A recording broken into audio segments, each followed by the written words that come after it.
Não erra mais. Receita para você não errar mais cruzamentos em genética. Segue esses 3 passos que eu vou te dar e você vai conseguir montar qualquer cruzamento em genética. Primeiro, dá uma olhada no exemplo que eu coloquei aqui. Imagina um gene azão dominante que caracteriza a produção de melanina em um indivíduo. E um gene azinho recessivo em que ele caracteriza a não produção de melanina, ou seja, caracteriza uma condição chamada de albinismo. E agora, vê o cruzamento que eu estou te propondo. Um cruzamento entre 2 heterozigotos. Um primeiro indivíduo azão-azinho, cruzando com o indivíduo azão-azinho, são 2 heterozigotos. E eu estou te fazendo 2 perguntas. A primeira é qual a probabilidade desse cruzamento aqui gerar indivíduos heterozigotos? E a número 2, qual a probabilidade desse cruzamento aqui gerar indivíduos albinos? Como que você resolve isso? O primeiro passo vai ser você encontrar qual é o genótipo dos indivíduos que estão naquele cruzamento. Então, nesse caso aqui, a gente já tem isso porque ele deu pra gente. São 2 indivíduos heterozigotos cruzando entre si, beleza? Agora, a gente vai ter que fazer o seguinte, sabendo esse primeiro passo, você sabe o genótipo de quem está cruzando, a gente vai montar o cruzamento. Para isso, a gente vai usar uma tabela chamada de quadrado de Punnett. Bom, o quadrado de Punnett parece esse jogo da velha aqui, pelo menos quando a gente está num cruzamento simples. Então, assim, como que você usa o quadrado de Punnett? Você vai colocar nesses espaços aqui que eu estou indicando, ó, os possíveis gametas produzidos pelos 2 indivíduos que estão naquele cruzamento. Então, eu vou ter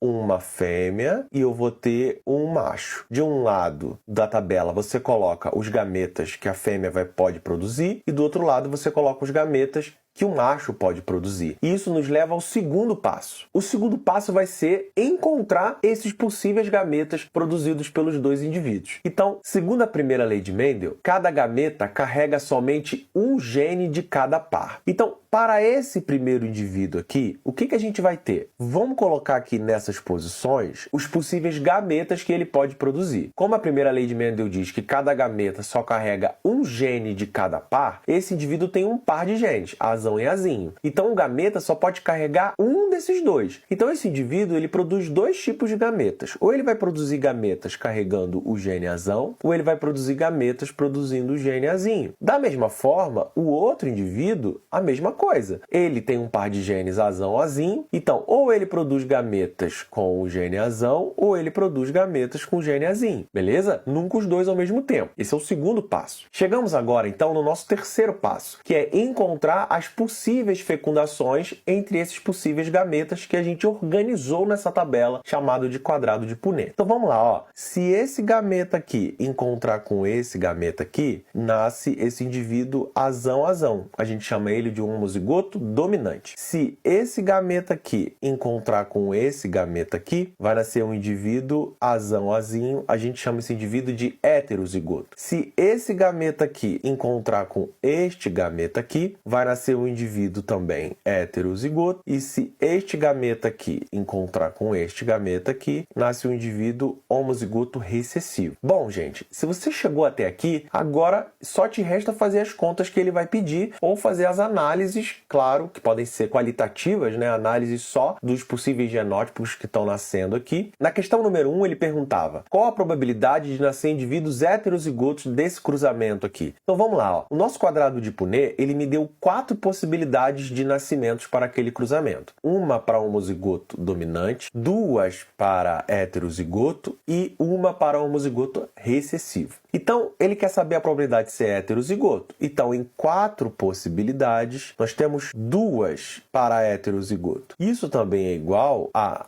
1/2. Isso aqui também vai ser igual, gente, a 50%, que também vai ser igual a 0,5. Tudo isso é o mesmo número e a mesma resposta e pode aparecer tudo nas suas opções ou provas discursivas. Na questão número 2, ele perguntava qual a probabilidade de nascer indivíduos albinos. Bom, vamos lembrar, o albinismo é uma condição que é caracterizada por um gene recessivo. Genes recessivos só podem aparecer quando estão em homozigose, ou seja, somente homozigotos recessivos vão manifestar essa condição. Então, a gente tem que procurar aqui nos nossos possíveis resultados das fecundações, quem são ou quem é o homozigoto recessivo. E é só uma opção em 4. Então, em 4 opções, eu só tenho uma para ser homozigota recessivo. Isso aqui também é igual, gente, a a 25%. Isso aqui, gente, também é igual a 0,25. Fechou? Então, resumindo, encontrar o genótipo de quem está cruzando, encontrar os gametas desses possíveis indivíduos no cruzamento, organizar isso no quadrado de Punnett e fazer as possíveis fecundações. Segue essa receita de bolo e você vai acertar qualquer cruzamento em genética. Quer mais tutoriais como esse? Me segue. Um abraço.